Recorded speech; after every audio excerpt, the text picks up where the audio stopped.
பையனுக்கு கல்யாணம்னு இறங்கி டிரைவரை மாத்தி விட்டுட்டு வீட்டுல இருந்த இந்த மாதிரி ஆகி போச்சுங்களா.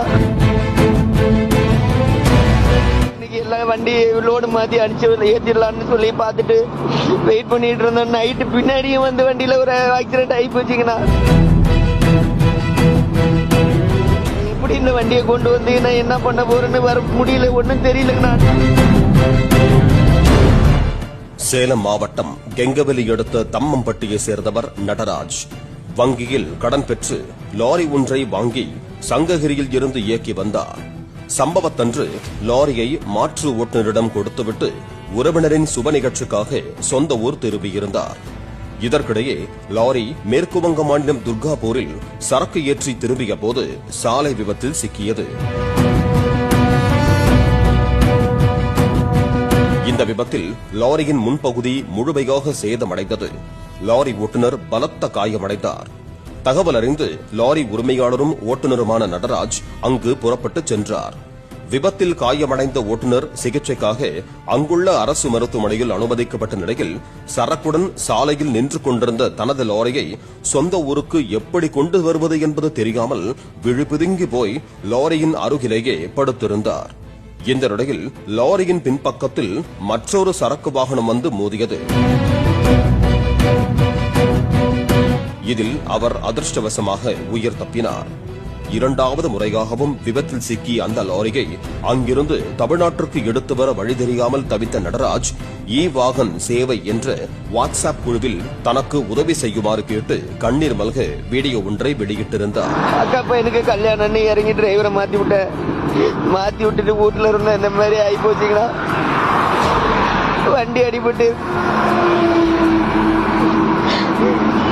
டிரைவர் ஆக்சிடென்ட் ஆகி அவங்களுக்கு கை காலில் அடிபட்டு அவங்க வண்டியில இருந்து ஹாஸ்பிட்டல்ல சேர்த்திருக்கேண்ணா. கையில ₹1 காசு இல்லாம நடுவழியில மாட்டிட்டு ரோட்ல நிக்கிறேங்கண்ணா. இன்னைக்கு எல்லாம் வண்டி லோடு மாத்தி அடிச்சு ஏத்திடலாம்னு சொல்லி பார்த்துட்டு வெயிட் பண்ணிட்டு இருந்தோம். நைட்டு பின்னாடியும் வந்து வண்டியில ஒரு ஆக்சிடென்ட் ஆகி போச்சுங்கண்ணா.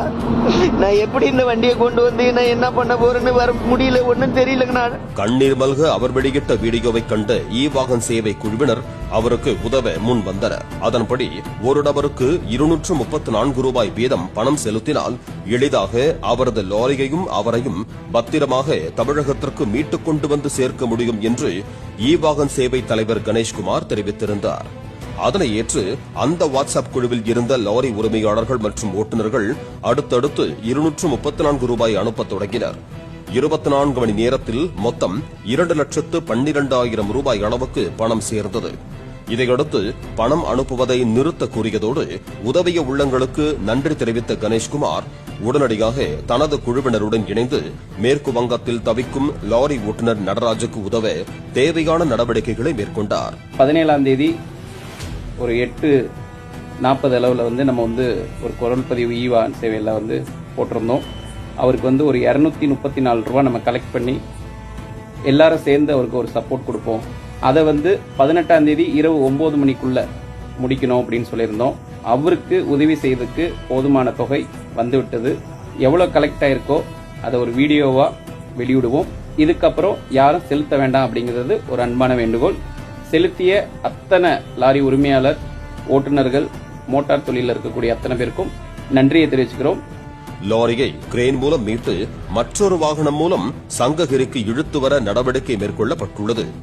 மேலும் ஓட்டுநர் நடராஜுக்கு தேவையான அனைத்து சட்ட உதவிகளையும் செய்து வருகிறார்கள். இதனால் கடந்த 3 நாட்களாக செய்வதறியாது மேற்கு வங்கத்தில் தவித்த தமிழக லாரி ஓட்டுநருக்கு விடிவு காலம் பிறந்திருக்கிறது.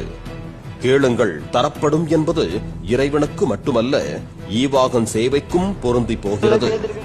பாலிமர் செய்திகளுக்காக செய்தியாளர் வேல்ராஜ்.